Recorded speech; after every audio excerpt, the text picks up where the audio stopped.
মুহূৰ্ত একান্তভাৱে ভকতি কৰন্ত, একান্তভাৱে। একান্ত মানে একান্তটো সন্ধি হৈছে, এক যোগ অন্ত, একত অন্ত যিজন, মানে আপোনাৰ মনটো বেলেগত যাব নোৱাৰে।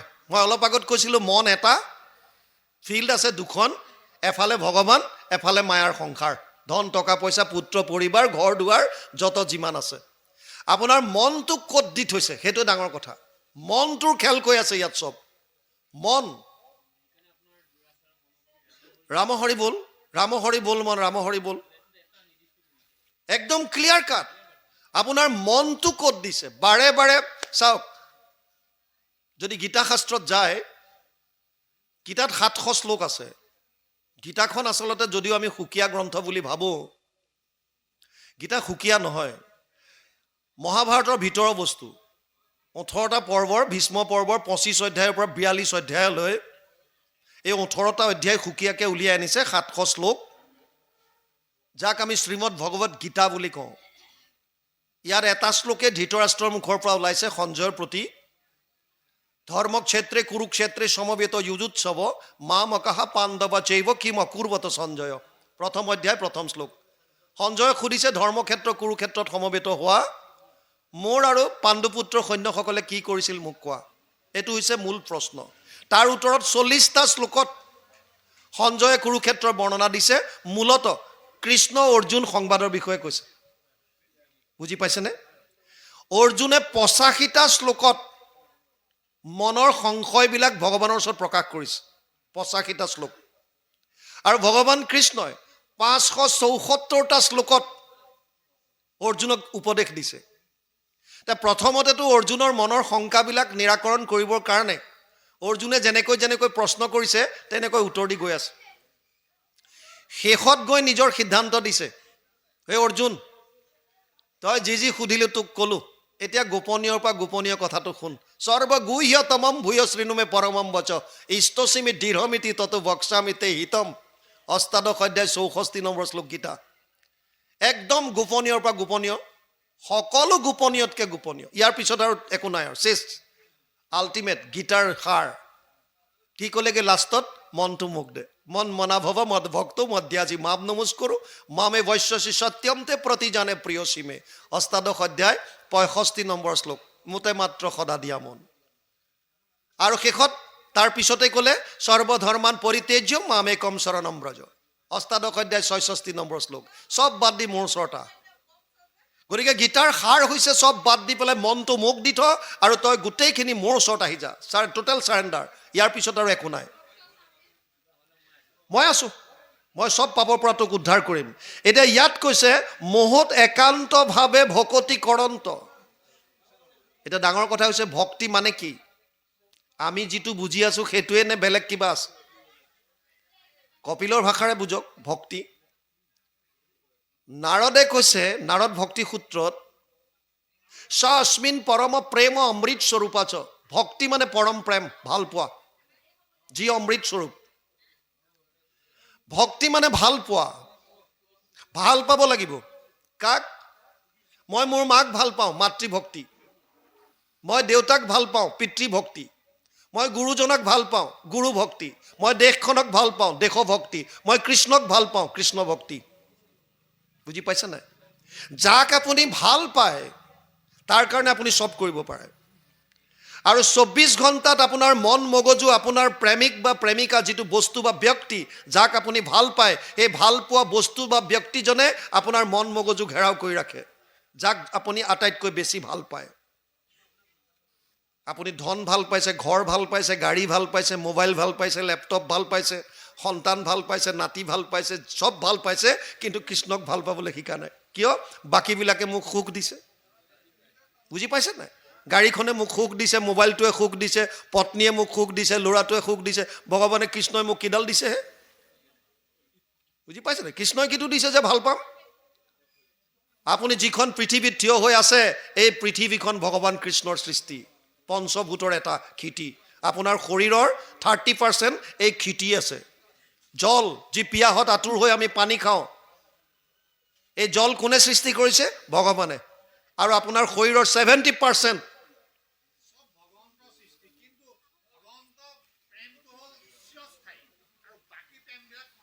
কিয়নো আমি চিৰস্থায়ী প্ৰেমটো কৰিবৰ কাৰণে কৃষ্ণৰ অস্তিত্বটো বুজিয়ে পোৱা নাই। আপুনি যিখন পৃথিৱীত থিয় হৈ আছে, পিয়াহত আতুৰ হৈ যি পানী খাইছে, আপুনি য'ত ৰন্ধন কৰিছে আৰু বিশেষভাৱে যি অন্ন গ্ৰহণ কৰিছে, ভগৱানে কৈছে অহম বৈশ্যানৰ ভূত্ব প্ৰাণীনাম দেহমাশ্ৰিত প্ৰাণ আপান সমাযুক্ত পঞ্চামন্যম চতুৰ্বিধম, পঞ্চদশ অধ্যায় 14 নম্বৰ শ্লোক গীতা। হে অৰ্জুন, মই বৈশ্যানৰ হিচাপে, যঠৰগ্নি হিচাপে মানুহৰ উদৰত থাকি তেওঁলোকে যি 4 ধৰণৰ ভোজন কৰে সেয়া মই হজম কৰাওঁ। বুজি পাইছে নাই? সেইজনে আপোনাৰ হৃদয়ত আছে অগ্নি হিচাপে, যঠৰগ্নি, ক্ষিতি জল তেজ বায়ু, যি বায়ু আমি সেৱন কৰি আছোঁ আৰু যি মুক্ত আকাশৰ তলত আমি আছোঁ, এই পঞ্চভূত কোনে দিলে? আৰু বিশেষভাৱে সচেতন কৰা দেহ প্ৰাণ ইন্দ্ৰিয়ক জীৱক ভুঞ্জান্ত নানাবিধ বিষয়ক পৰমাত্মা বুলি তাক কহে মুনিগণ, এইটো পৰম তত্ত্ব জানিবা ৰাজন।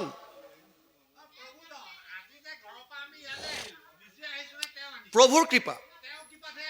আপুনি আপোনাৰ মন মগজুৰে একোৱে কৰিব নোৱাৰে। প্ৰকৃতি ক্ৰিয়া মানানি গুণা কৰ্মানি সৰ্বস্ব অহংকাৰ বিমূঢ়াত্মা কৰ্তা অহমিতি মন্যতে, 3 অধ্যায় 27 নম্বৰ শ্লোক গীতা। প্ৰকৃতিৰ 3টা গুণে আমাক পুতলাৰ দৰে নচুৱাই আছে। যোনে ভাবে এইটো মই কৰিছোঁ, এইটো তাৰ অহংকাৰ আৰু সেইজন অজ্ঞানী। এইটো গীতাৰ কথা, 3 অধ্যায় 27 নম্বৰ শ্লোক। বাট যি কি নহওক, সময় যথেষ্ট হ'ল, মই যাবগৈ লাগিব। ইয়াৰ পিছত কৈছে মত প্ৰীতি অৰ্থে ভাৰ্যা পুত্ৰ এৰিলন্ত। নাই, যাবগৈ লাগিব, মোৰ ৰাতিপুৱা কাম আছে, 9টা বাজি গ'ল।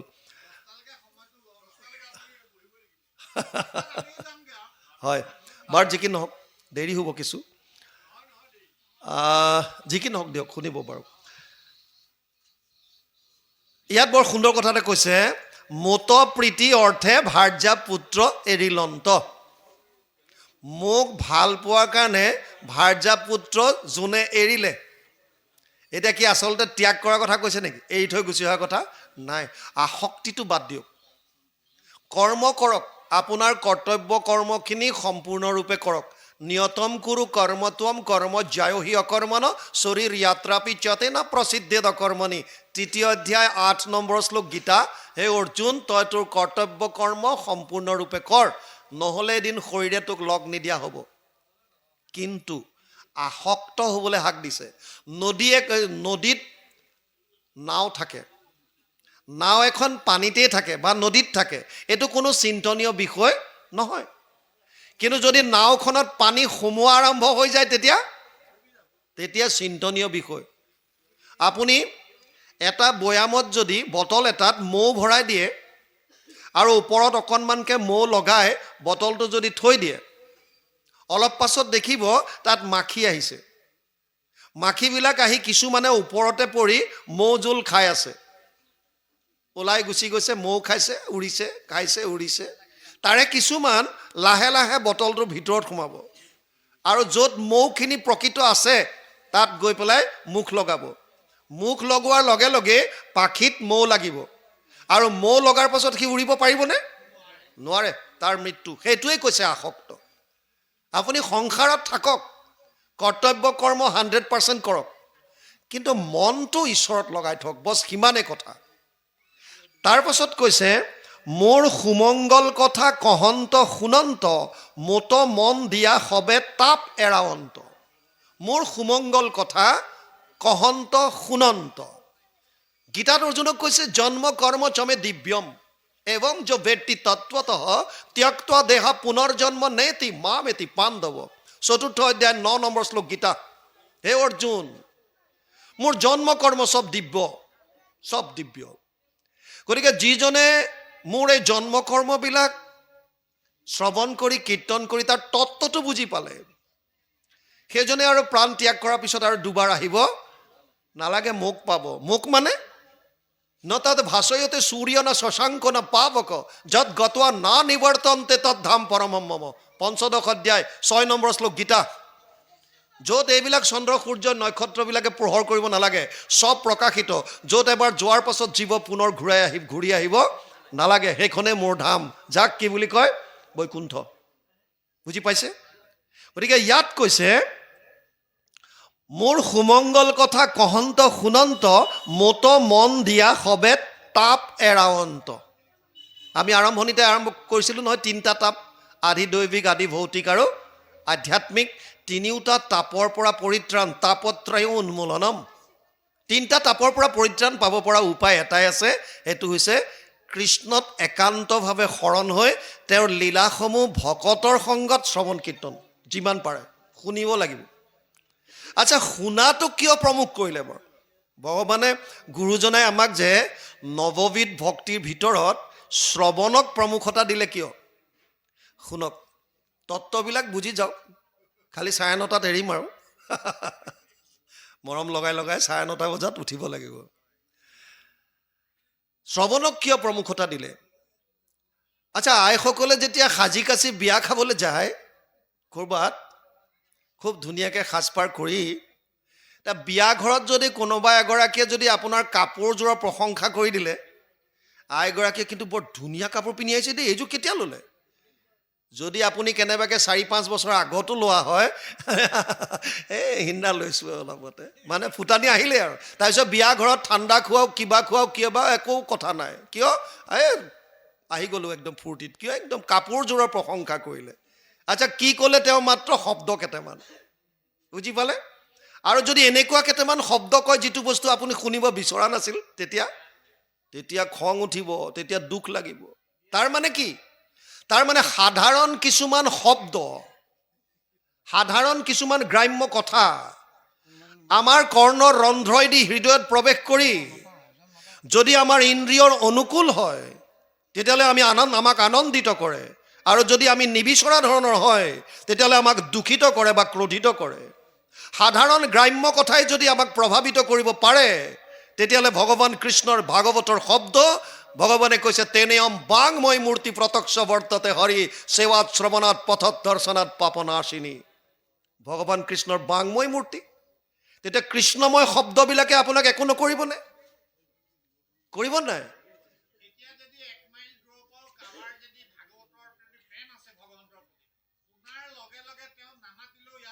পাই যাব, সেইটো আকৰ্ষণ। ইণ্টাৰেষ্টিং কথাটো আৰু শুনক, ভগৱান কৃষ্ণই উদ্ধৱক এইটো ক'ব পাৰিলেহেঁতেন যে উদ্ধৱ, তুমি মোৰ মূৰ্তি এটা বনাই লোৱা, বা শিল্পকাৰ আছে কোনোবা আৰ্টিষ্ট এজনক মাতা, এই মোৰ এটা মূৰ্তি বনাই পেলাই তাতেই তুমি আৰু পূজা অৰ্চন কৰিলে মোক পাই যাব। নক'লে। কি বুলি ক'লে? মই ভাগৱতত থাকিম শব্দ হিচাপে, বাণী হিচাপে। এতিয়া গুৰুজনাৰ কথালৈ আহক, তাত তত্ত্ববিলাক বুজিব। গুৰুজনাই কৈছে, শেষৰবাৰ যেতিয়া মহাপুৰুষ মাধৱদেৱক গোটেই শক্তিটো দি পেলাই তেওঁ যেতিয়া কোচবিহাৰ যাব আৰু, মাধৱ পুৰুষে কৈছে, গুৰুদেৱ, আপোনাৰ যিবিলাক বস্তু মই দেখিছোঁ আপুনি আৰু ঘূৰি নাহে, তাৰমানে আপুনি বৈকুণ্ঠলৈ যাবলৈ মন বনালে। এটা কথা মোক কওক হে গুৰুজনা, আপুনি থাকোঁতে, শৰীৰে থাকোঁতে এক শৰণ হৰিনাম ধৰ্ম প্ৰচাৰ প্ৰসাৰত ইমান বাধা, এজেগাত থাকি আপুনি ধৰ্ম প্ৰচাৰ কৰিব নোৱাৰিলে। আৰু আপোনাৰ অবিহনে মই আপোনাৰ চৰণৰ এটা ধূলা, মই কেনেকৈ আপোনাৰ ধৰ্ম এইটো এক শৰণ হৰিনাম ধৰ্ম প্ৰচাৰ প্ৰসাৰ কৰিম গুৰু? তেতিয়া গুৰুজনাই কৈছিল, বৰাৰ পুত্ৰ, মই কেনেকৈ ভাবি ল'লা মই নাথাকোঁ বুলি? মই থাকিম ক'ত? আৰু তেতিয়া কৈছিল, শুনিও মাধৱ মোৰ থাকিবাৰ স্থান, কীৰ্তন দশম মোৰ মূৰ্তিৰ সমান, কীৰ্তন দশম পুথি থাকয় যথাত, জানিবা মাধৱ মই থাকোঁ সাক্ষাৎ। আৰু মাধৱ পুৰুষক কি ক'লে? ঘোষা নামে শাস্ত্ৰখানি তুমিও কৰিবা ঘোষা ৰত্নাৱলীৰ মাজে। তাৰ মানে কি হ'ল? তাৰ মানে কি হ'ল? ভগৱান কৃষ্ণৰ বাংময় মূৰ্তি ভাগৱত, মহাপুৰুষ শ্ৰীমন্ত শংকৰদেৱৰ বাংময় মূৰ্তি কীৰ্তন দশম, আৰু মহাপুৰুষ মাধৱদেৱৰ বাংময় মূৰ্তি ঘোষা ৰত্নাৱলী। কিয় ক'লে? শংকৰদেৱক ক'ব পাৰিলেহেঁতেন মোৰ মূৰ্তি এটা সাজি লোৱা, মাধৱ পুৰুষকো ক'ব পাৰিলেহেঁতেন তোমাৰ মূৰ্তি এটা থৈ যাবা, তাতে তোমাক বিচাৰিব। নক'লে। কিয় ক'লে? শাস্ত্ৰৰ মাজত আছোঁ বুলি। কাৰণ যদি ভগৱান কৃষ্ণক জানিব বিচাৰিছে, যদি কৃষ্ণৰ আদৰ্শ ল'ব বিচাৰিছে, যদি কৃষ্ণৰ উপদেশ ল'ব বিচাৰিছে, তেতিয়াহ'লে ভাগৱত অধ্যয়ন কৰক। কেৱল আনুষ্ঠানিকতা ৰক্ষা কৰি এইটো অধ্যায় পঢ়িলে মোৰ ঘৰৰ কাৰণে ভাল হ'ব, গজেন্দ্ৰ উপাখ্যান পঢ়াই দিয়া, মোৰ এই দোষ গুণবিলাক কাটিব, এইটো ভাৱ লৈ নহয়, জানিবলৈ পঢ়ক। যদি কৃষ্ণক জানিব বিচাৰিছে তেতিয়াহ'লে ভাগৱত পঢ়ক। আৰু আমি ইয়াৰ তত্ত্ব নুবুজাৰ কাৰণেই যিজন ভগৱানে কংসক বধ কৰাৰ পাছত মথুৰাৰ ৰজা হ'ব পাৰিলেহেঁতেন, বা নিজৰ পিতৃ বসুদেৱক পাতিব পাৰিলেহেঁতেন, গোকুলৰ ৰজা নন্দক পাতিব পাৰিলেহেঁতেন, কিন্তু নাই কৰা। উগ্ৰসেনক কাৰাগাৰৰ পৰা উলিয়াই আনি কৈছে, এইখন সিংহাসনৰ অধিকাৰী তুমি, মই তোমাৰ সেৱক। আৰু আমি কৃষ্ণক আৰাধ্য হিচাপে লোৱাৰ পাছত বিষয় বাব ল'বৰ কাৰণে, পদবী ল'বৰ কাৰণে 2 নম্বৰী কৰি আছোঁ। কৃষ্ণক কিমান বুজিছোঁ? লবি ছিষ্টেম কৰোঁ আমি পদবী ল'বৰ কাৰণে, তেতিয়া কৃষ্ণক কিমান বুজিছোঁ?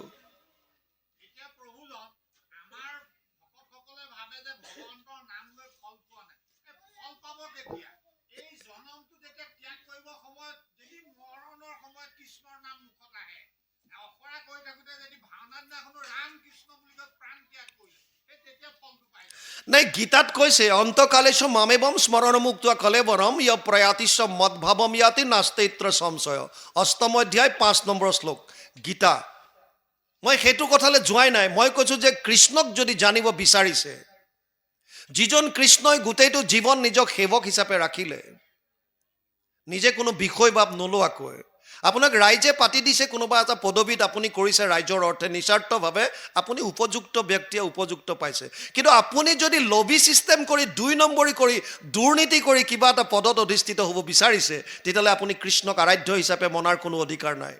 কৃষ্ণ এইটো আদৰ্শ দেখুৱাইছে নেকি? যিজন গুৰুজনাই শিৰোমণি ভূঞাৰ বাদ দি পেলাই সাধাৰণ ভকতৰ দৰে গোটেই অসম বগাই ফুৰিলে, ইথানৰ পৰা সিথান, সিথানৰ পৰা সিথান, ভকতৰ মাজত গোটেই ঘূৰি ফুৰিলে, সেইজন গুৰুৰ উপদেশ আমি লোৱা নাই, আৰু আমি সততাত নাথাকি দুৰ্নীতি কৰি আছোঁ। যিটো অৰ্থখোজ, আমি তাত নিমগ্ন হৈ গৈছোঁ। আশা পাশা সতেৰ বদ্ধ কাম ক্ৰোধ পৰায়ণ ইহন্তে কাম ভোগাৰ্থময় ন্যায়ন অৰ্থ সঞ্চয়ান। 8ম অধ্যায় 12 নম্বৰ শ্লোক গীতা। অৰ্জুনক কৈছে আশাৰ পাশত বন্দী হৈ মানুহে দুৰ্নীতিৰ দ্বাৰা অৰ্থ সঞ্চয় কৰাত লাগিব, আৰু তাত আমি নিজে নিমজিছোঁ চব দুৰ্নীতিত।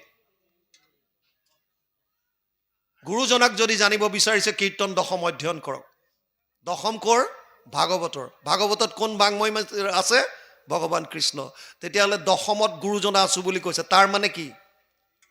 তত্ত্ববিলাক বুজক। বুজি পালে নাই? ভগৱান কৃষ্ণই কৈছে মই বাংময় ৰূপে ভাগৱতত আছোঁ। গুৰুজনাই কৈছে মই বাংময় ৰূপে 10মত আছোঁ, কীৰ্তনত আছোঁ। 10ম ভাগ কৰ? কীৰ্তন কৰ ভাগৱতৰ। 10ম ডাইৰেক্ট 10ম স্কন্ধৰ আদি চোৱা। গতিকে গুৰুজনাই নিজে কৈছে যে মই 10মৰ পাতত আছোঁ। 10মত ভগৱান কৃষ্ণ আছে। কৃষ্ণ মানে গুৰু, গুৰু মানে কৃষ্ণ। শ্ৰীমন্ত শংকৰদেৱ ভগৱান কৃষ্ণৰ অৱতাৰ। গতিকে এইটো তেওঁ নিজে কৈ যোৱা কথা, তুমি মানা নামানা তোমাৰ কথা।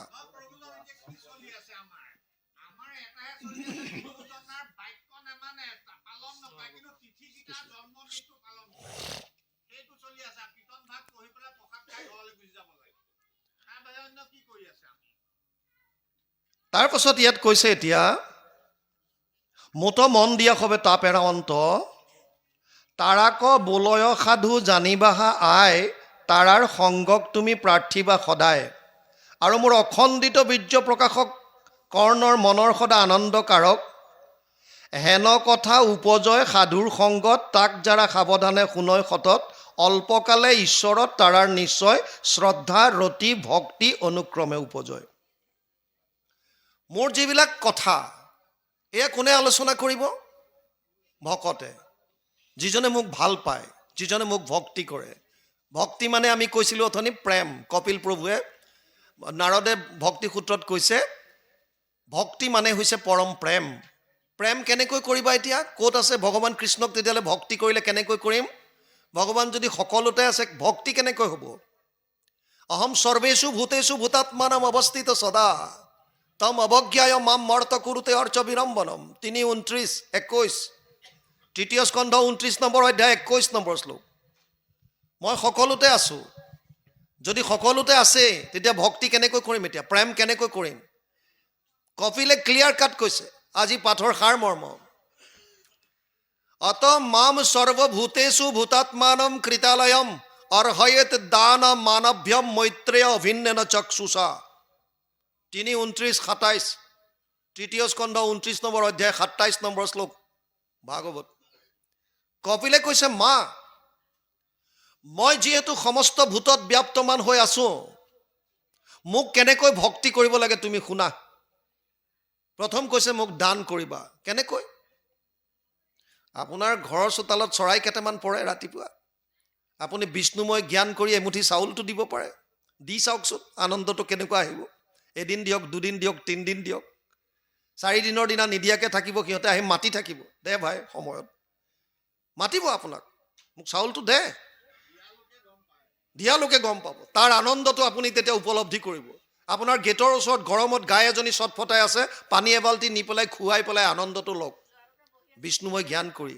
গাঁৱত কোনোবা এজন বিপদত পৰিছে, আপোনাৰ হাতত টকা পইচা নাথাকিব পাৰে, কাষত গৈ থিয় হৈ কওক, বোপাই তই চিন্তা নকৰিবি, আমি গাঁৱৰ মানুহবিলাক কিয় আছো, অভয় দান দিয়ক।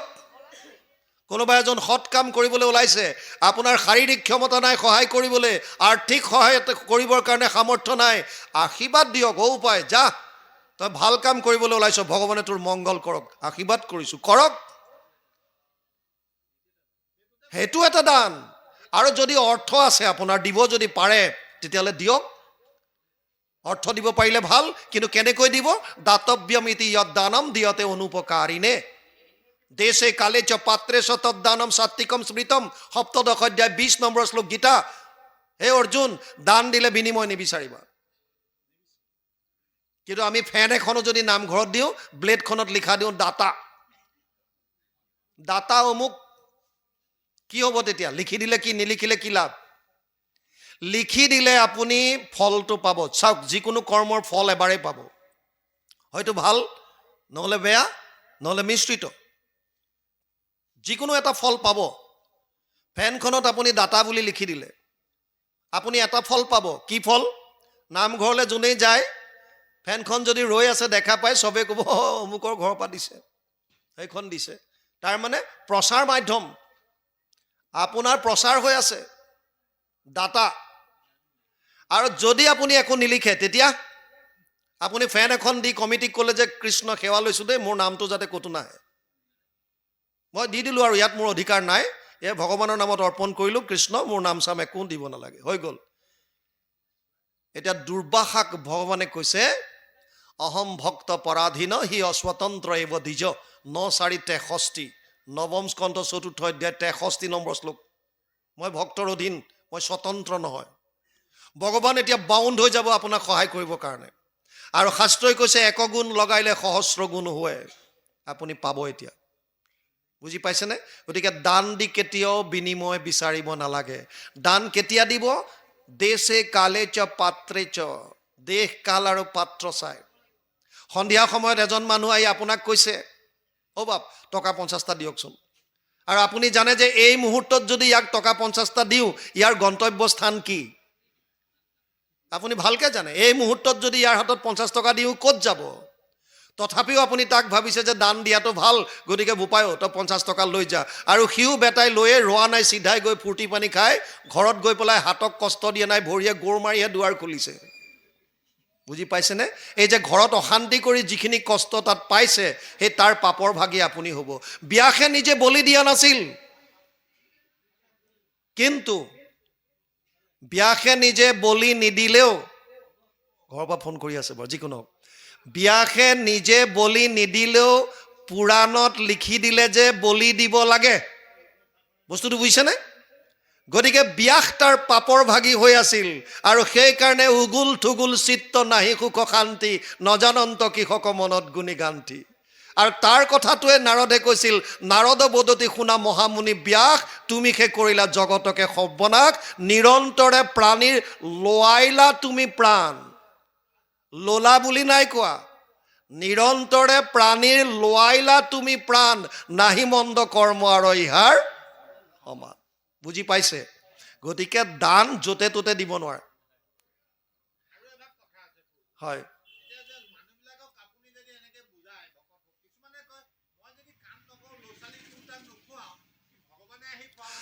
আপুনি যদি মোৰ কথাখিনি বুজিছে, বা যিসকলে তেনেকুৱা প্ৰশ্ন কৰে, মই কোনো মুহূৰ্তত কৰা নাই যে আপুনি কাম নকৰিব। মই কৈছোঁ যে আপুনি কৰ্তব্য কৰ্ম 100% কৰক, মনটো ঈশ্বৰৰ চৰণত দি থওক, কৃষ্ণত অৰ্পণ কৰিব আৰু মনটো যিমান পাৰে ভগৱানমুখী কৰি ৰাখক, তেতিয়া আপোনাৰ কোনো প্ৰব্লেম নাই।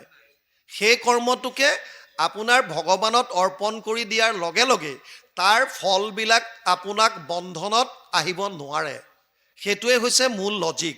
আৰু ভক্তি মাৰ্গত আপুনি যেতিয়া নাম ল'ব, নাম লওঁতে কৈছে যে ৰাম কৃষ্ণ নাম যিটো লয় একবাৰ, কোটি জনমৰ পাপ ভস্ম হোৱে তাৰ। গতিকে আপুনি যিমান পাৰে কৃষ্ণ কৃষ্ণ ৰাম ৰাম মাধৱ নাৰায়ণ জনাৰ্দন যি পাৰে লৈ থাকক, যিমান পাৰে কৃষ্ণৰ নাম লওক। যিমান নাম ল'ব সিমান আমাৰ পাপবিলাক কমিব, মনবিলাক শুদ্ধ হ'ব, হৃদয় পবিত্ৰ হ'ব। আৰু হৃদয় পবিত্ৰ হ'লে আপুনি ভগৱানক বাহিৰত বিচাৰি ফুৰাৰ প্ৰয়োজন। যিটো প্ৰাণবন্ধু কৃষ্ণ হৃদয়তে আছে, সিটো মনেহে কৰিবে লাগে সেৱ, কৰাটোৰো নাহি হানি এতেকতে পদ্মপানী, তুষ্ট সন্ত দেৱতাৰো। বুজি পালে? গতিকে কপিলে প্ৰথমতে কৈছে দান কৰা, তাৰপিছত কৈছে মান কৰা। অমানি না মানা দেনা, বেলেগৰ পৰা মান নিবিচাৰিবা, আনক সন্মান দিয়া। তৃতীয় কৈছে মৈত্ৰৰ আশ্ৰণ কৰা, মিত্ৰতাৰ ভাৱ। আৰু চতুৰ্থত কৈছে অভিন্নেন চক্ষুষা, কাকো ভিন্নভাৱে নাচাবা। যিটো গুৰুজনাই কীৰ্তনত ক'লে, ব্ৰাহ্মণৰ চাণ্ডালৰ নিবিচাৰি কুল, দাতাত চোৰত যেন দৃষ্টি একতুল, নিচত সাধুত যাৰ ভৈল এক জ্ঞান, তাহাকে সে পণ্ডিত বুলিও সৰ্ব জান। আকৌ এইটোও কৈছে বিশেষত মনুষ্যগণত যিটো নৰে, বিষ্ণু বুদ্ধি কৰি সৰ্বদায় মান্য কৰে, ঈৰ্ষা অসূয়া তিৰস্কাৰ অহংকাৰ সবে নষ্ট হোৱে তেবে তাবক্ষণে তাৰ তুৰন্ত লগে লগে শেষ হৈ যাব।